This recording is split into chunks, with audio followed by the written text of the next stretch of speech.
É um prazer muito grande a gente estar juntos aqui neste espaço toda semana, onde a gente tem a possibilidade de abrir o Evangelho e de pensar nele e de refletir acerca de coisas que podem fazer toda a diferença na vida da gente.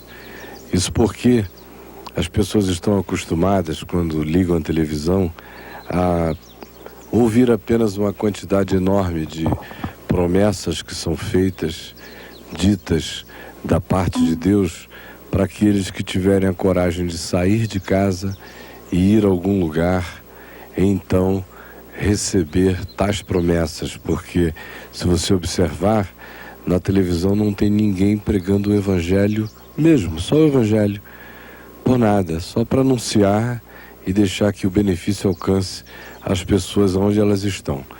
De fato, a televisão é usada para fazer propaganda de horário de culto, propaganda de determinados grupos e igrejas e comunidades.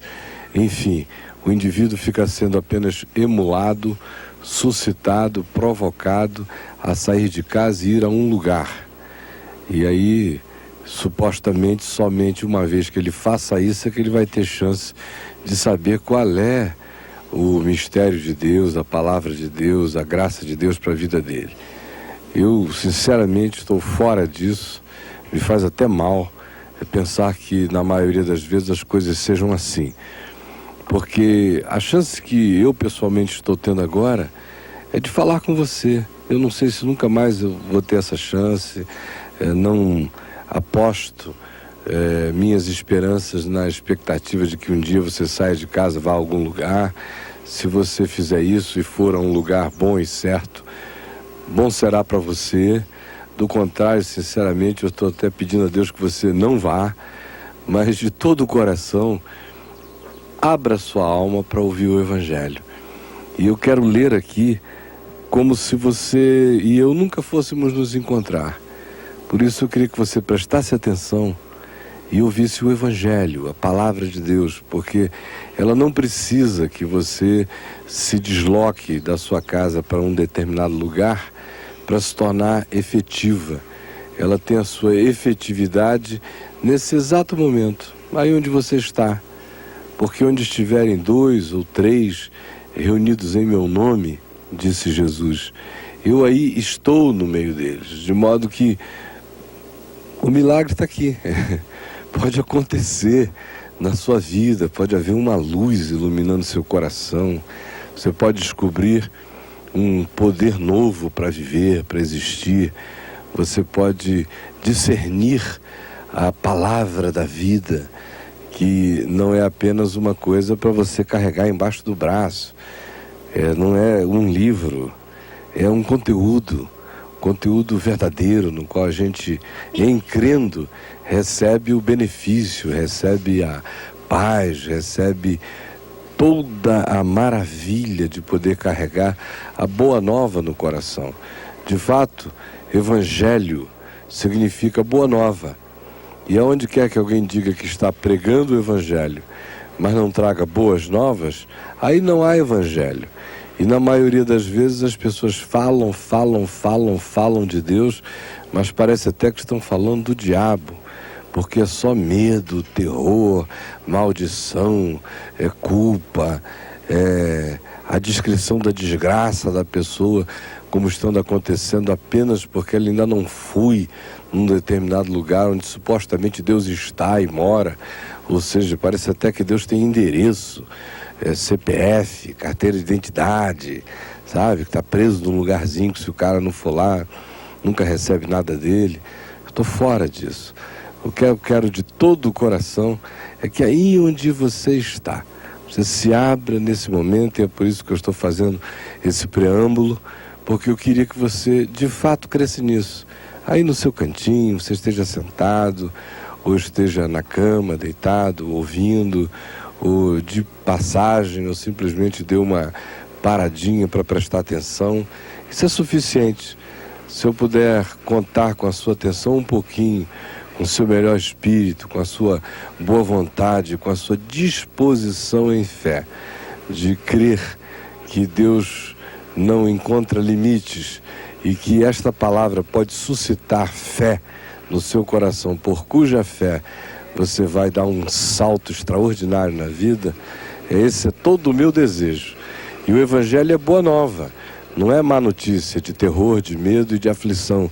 É boa nova de que Deus estava em Cristo se reconciliando com o mundo. Ou seja, a grande notícia do Evangelho é que acabou o terror, o medo, o pânico, o pavor, a barganha, o sacrifício para apaziguar a um Deus que supostamente pode se tornar implacável, ou a espíritos mal-humorados e raivosos que precisam o tempo todo estar sendo adulados.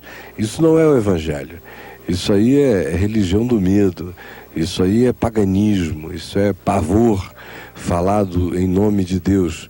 Mas o Evangelho propõe outra coisa completamente diferente, e a diferença é que ele chega com essa afirmação de que está tudo feito. E a única coisa que você tem que fazer é aceitar o que foi feito, e aceitar incondicionalmente, e aceitar de todo o coração. Se é que para você é uma boa notícia saber que não existe mais nenhuma guerra entre você e Deus, porque Deus em Cristo abraçou o mundo, se reconciliou com o mundo. Ele agora apenas espera que os homens se reconciliem com Ele, porque Ele está reconciliado com o mundo.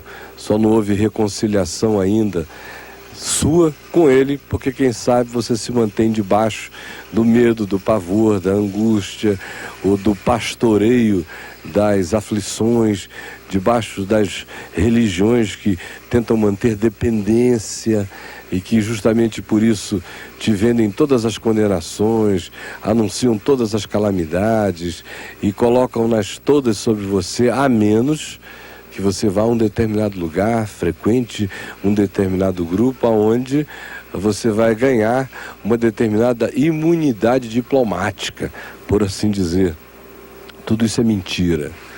Deus é Deus de vivos, de mortos, de perto, de longe. E apesar desse veículozinho tão frio que é a televisão, ele não encontra limites para fazer o que ele quer fazer na vida das pessoas.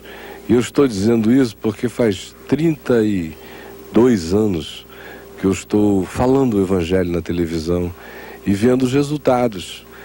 Pessoas que estavam se suicidando, que tomaram consciência nova e creram e foram libertas imediatamente. Gente que estava atormentada, apavorada, tocada e dirigida pelo pânico dos espíritos malignos e que vivia fazendo barganha com os espíritos. É um despacho aqui, é uma oferenda acolá, é um dinheiro que se tem que dar, do contrário, as coisas vão ficar ruins nos negócios.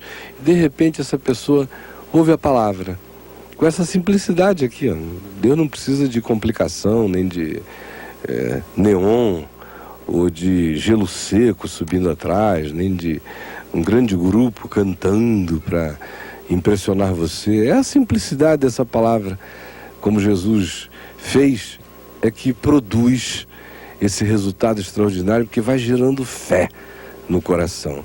E aí, no curso desses anos, eu tenho visto, às vezes, o indivíduo, em qualquer estado, não importando qual seja a circunstância, nem a situação, de repente, ouvir, crer e bum! Uma coisa maravilhosa acontece nele. Ele aí descobre que ele não precisa mais estar debaixo desses terrores, nem desses medos, nem desses pavores, porque em Jesus ele está coberto, porque Deus já reconciliou-se com os homens em Cristo, de modo que a única coisa que você tem que fazer é aceitar essa reconciliação, que é muito mais do que um braço estendido, que é muito mais do que uma vontade divina de que você, quem sabe, tem uma boa resposta para com Ele. Da parte dele está feito. Ele se reconciliou com os homens, com o mundo. Agora ele espera que você se reconcilie com ele, não porque do contrário ele vai ficar assim furioso com você, sair cobrindo você numa bordoada cósmica e destruindo você. Não é nada disso. É só para você viver bem. Porque enquanto a gente não se sabe reconciliado com Deus, ninguém vive bem. O indivíduo está sempre angustiado, aflito, não pacificado, ou está sempre recorrendo a essas religiões que vendem Deus à prestação, ou sempre com aquela suspeita de que alguma coisa pode cair na cabeça dele a qualquer momento, ou então que se cair foi Deus punindo, castigando. Todos os males dessa vida são sempre interpretados contra o próprio indivíduo, que fica o tempo todo se sentindo num débito eterno, e a vida não sossega, não há quem possa ter paz vivendo nesse estado e nem nesse espírito. Agora, quando você crê que Deus estava em Cristo se reconciliando com o mundo e que está feito, está consumado, está realizado definitivamente em favor de todos os homens, e aí você crê com o coração e se abre para Deus, imediatamente você começa a receber os benefícios do Evangelho, porque, como eu disse, ele é boa nova. Evangelho significa boa notícia, de modo que a boa notícia começa a se transformar em vida para você. E aí o Evangelho passa a revelar a você Deus em seu favor e Deus para você. A maioria das pessoas fica pensando em Deus apenas para o lado de fora da vida. Elas querem um Deus que abençoe os negócios delas, para que elas ganhem dinheiro. Elas querem um Deus que dê a garantia de que elas nunca vão ficar doentes. Elas querem um Deus que lhes dê a certeza de que, independentemente da escolha que fizeram, o marido ou a esposa escolhida vai ser aquela pessoa legal. E Deus agora tem que assumir um papel grego de cupido para o coração das pessoas. Elas querem Deus para esse consumo do dia a dia, você entendeu? Mas elas não perceberam ainda que Deus não é cupido, não perceberam ainda que Deus não é um dos deusezinhos gregos que tinham aquela especificidade, um Deus para cada dia, o Deus das causas perdidas, o Deus dos milagres, o Deus aí parece que a gente vai fazendo a seleção do Deus da hora, do Deus que a gente precisa, é um verdadeiro panteão de Deus, uma coisa horrível e pagã, e não se deram conta ainda de que a coisa é outra, é muito mais profunda. É Deus para a vida, é Deus em seu favor, é você poder usufruir Deus para, não importando quais sejam os resultados da vida ou os cenários que ela apresente, você passe imbatível, incólume, você apareça do lado de lá, você fure o fogo e a água, você caminhe pelo meio do abismo e atravesse de modo inabalável. Como disse Paulo, eu tudo posso naquele que me fortalece, significando dizer, eu aguento todas, eu suporto tudo, eu em Cristo sei que tanto faz a riqueza, a pobreza, a fartura, a escassez, a saúde ou a dor, seja lá o que for, em Cristo eu posso. Se eu estiver em Jesus, eu estou preparado para a vida. Agora, se eu tiver apenas aquele Jesus das exterioridades, que nem corresponde ao Jesus do Evangelho, apenas carrega o seu nome, é apelidado de Jesus, e que existe apenas para facilitar a minha existência, uma espécie de mordomo cósmico dos meus interesses pessoais, então, meu amigo, na hora que o bicho pegar, você vai ficar sabendo exatamente o tamanho de cada dor e o significado de cada desamparo. Agora, se você crê na boa nova do Evangelho, crê que Deus estava em Cristo se reconciliando com os homens, que em Jesus está tudo feito, o abraço está dado, aí você só tem que correr para o abraço e receber Deus em seu favor e ter Deus para você. Você sabe que eu fico muito, muito angustiado quando eu vejo toda essa converseira sobre Deus, Deus, Deus, Deus, Deus para todo lado, todo mundo enchendo a boca de Deus, falando de Deus, é culto, é pregação, é propaganda de Deus na TV, é convites para as manifestações de Deus em cultos especiais, é um Deus que se deixa agendar. O cara vai lá e diz assim, sexta-feira Deus vai fazer milagre, aí Deus supostamente está obrigado a sexta-feira fazer milagre, porque um carinha qualquer disse que sexta-feira é o dia do milagre, da cura divina. Aí eu fico vendo essa coisa toda e percebo o resultado.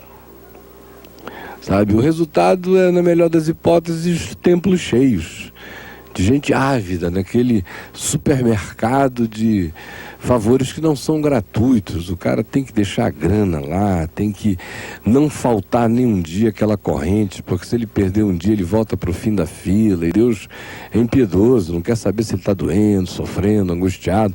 Perdeu a fila, deixou de faltar um dia, estaca zero com esse cara de novo. E alguns aqui e ali, até pela via da positividade do pensamento, de achar que vão conseguir mesmo, que agora estão no lugar certo, trabalham, acabam conseguindo as coisas que querem e se transformam no testemunho do lugar sobre como Deus faz, de fato, coisas extraordinárias acontecerem. No entanto, nenhuma dessas pessoas tem Deus para si, porque a gente tem Deus para nós quando o resultado disso no coração é aferido por paz, por serenidade, pela capacidade de, tendo ou não tendo, ser, continuar, inabalável, seguro, firme, não permitindo que a vida fique ao sabor das vicissitudes, das dificuldades, das intempéries do existir. Ao contrário, você passa a poder tudo naquele que o fortalece e caminha nessa segurança. Uma vez que eu disse isso tudo, no maior preâmbulo de todos, eu queria só ler um textinho aqui no Evangelho de Lucas, no capítulo 5. É um texto que diz respeito a um leproso que procurou Jesus. E diz assim o texto: aconteceu que, estando Jesus numa das cidades, veio à sua presença um homem coberto de lepra. Ao ver a Jesus, prostrando-se com o rosto em terra, suplicou-lhe: Senhor, se quiseres, podes purificar-me. E Jesus, estendendo a mão, tocou-lhe, dizendo: quero, fica limpo. E no mesmo instante lhe desapareceu a lepra. É essa determinação de Jesus de dizer quero, é o que me impressiona sempre. Porque o leproso vem todo coberto das chagas dele. Ele desconfiou de que em Jesus havia uma cura. Já ouvira falar, quem sabe já viram alguma coisa distante, porque naqueles dias os leprosos não podiam se aproximar de nenhuma comunidade humana, eles tinham que ficar reclusos, dependendo do tipo de lepra e do nível e do adiantamento dela, ele era um ser banido e exilado. O fato é que esse indivíduo carregava toda essa carga, todo esse estigma, toda essa limitação, toda essa impotência de convívio humano, toda essa incapacidade de transitar com liberdade, carrega a sua chaga de maneira dioturna e tem que lembrar dela de dia e de noite, porque ela está ali, comendo ele vivo. E ele se aproxima de Jesus, vê a Jesus e sai com essa, olha só, ele diz: se quiseres, tu podes purificar-me. Para o leproso, não resta a menor dúvida que o resultado na existência dele dependia apenas de Jesus querer. Porque se Jesus quisesse, ele sabia, ele seria completamente purificado. E essa é uma coisa maravilhosa, porque revela que o cara é leproso, mas não é idiota. Ele tem uma consciência profunda do significado da vontade de Deus em relação à vida humana e aquilo que, em sendo dito da parte de Deus, pode transformar completamente o caminho humano na terra. Ele só quer poder saber que ele dispõe e que ele conta com essa vontade em seu favor. Se tu quiseres, tu podes purificar-me. Ou seja, se tu tiveres alguma vontade em meu favor, as coisas vão acontecer. Aí Jesus diz: quero, eu quero que tu fiques limpo. A minha vontade todinha é que você fique limpo. Eu quero que tu fiques limpo. E estendendo a mão, tocou na chaga do homem, pegou na ferida. E quando atolou o dedo ali na ferida, naquilo que ninguém pegava, na pele contagiosa. Ele primeiro foi estender a mão, pegou, se contaminou, olhou para o indivíduo e disse: quero, fica limpo. Antes de dizer quero, ele já tinha dito quero com gesto, com ato, com a mão estendida, com o contágio ao qual ele se submeteu. A vontade dele de curar era tão grande que ele se fez curioso, pegou nele, se identificou com ele completamente. E essa é a certeza que eu tenho, de que Deus em Cristo tem essa vontade sempre. Carrega dentro dele essa disposição sempre de fazer o bem a todos os homens. O apóstolo Paulo diz que em Cristo nós temos o amém de Deus para nós. Ou seja, em Jesus Deus está dizendo amém, assim seja, é isso aí, eu quero que seja, assim é. Em Cristo eu ouço o amém de Deus, Deus dizendo amém, amém e amém. De modo que quando Jesus diz eu quero, fica limpo, eu ouço o amém de Deus dizendo eu também, é isso aí. A vontade de Deus está declarada. Você não precisa ficar perguntando se Deus quer o seu bem. Pelo amor de Deus, Deus não é o diabo. Deus te ama, meu querido. Eu sou pai. Eu já tive 4 filhos, hoje tenho 3.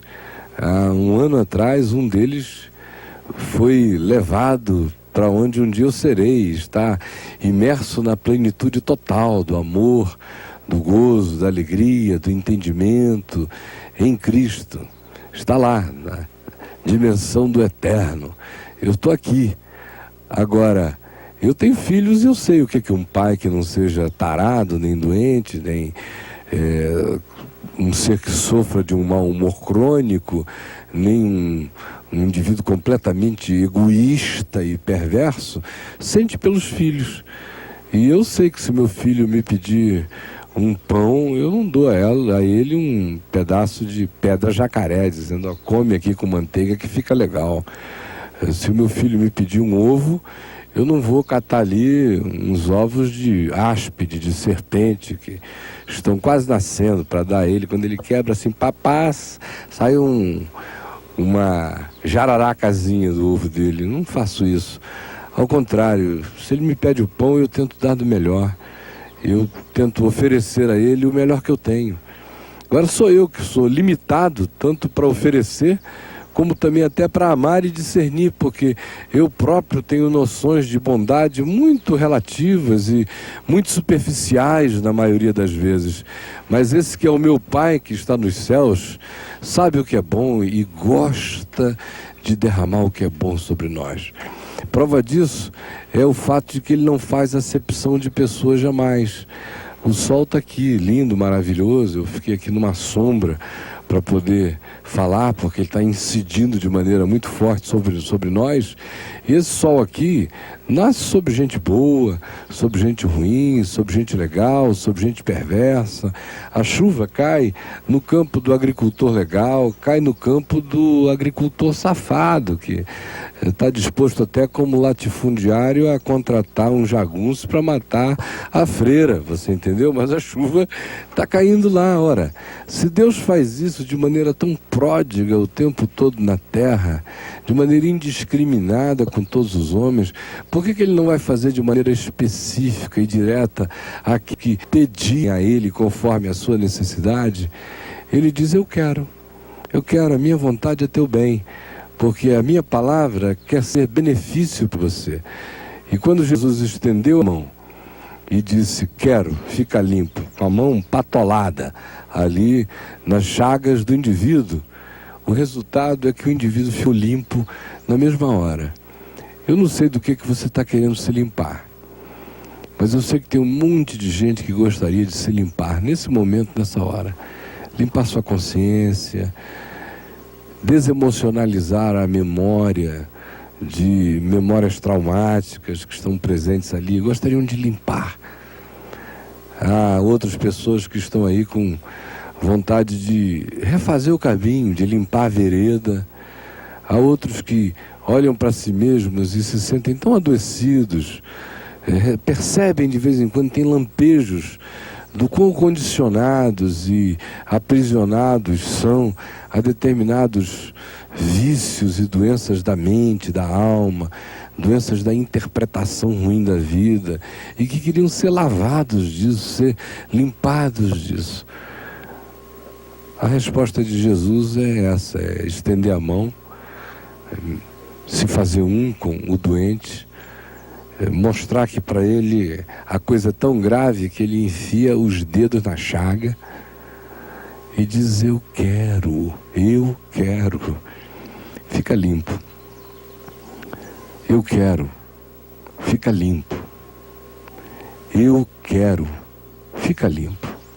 A palavra de Jesus a você, onde quer que você esteja hoje, é esta: Ele quer.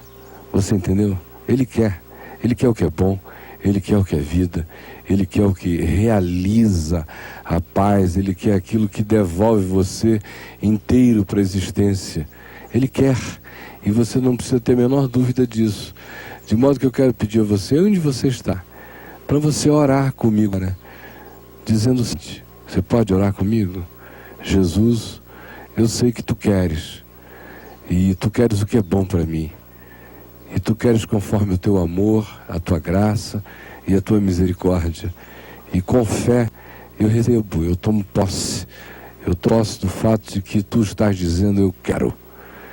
E Tu não estás dizendo: eu quero para os meus caprichos nem para as minhas banalidades.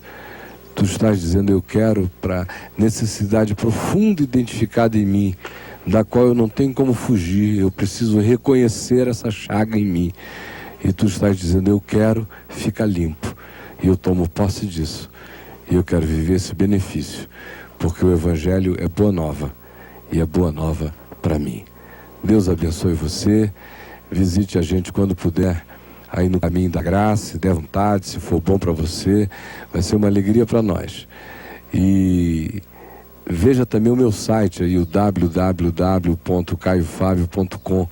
Dê uma chegada lá, tem coisa demais para você ler, que vai ser uma adição extraordinária à sua vida, se você resolver fazer isso todos os dias. E na semana que vem a gente está de volta aqui, neste mesmo horário e neste mesmo canal.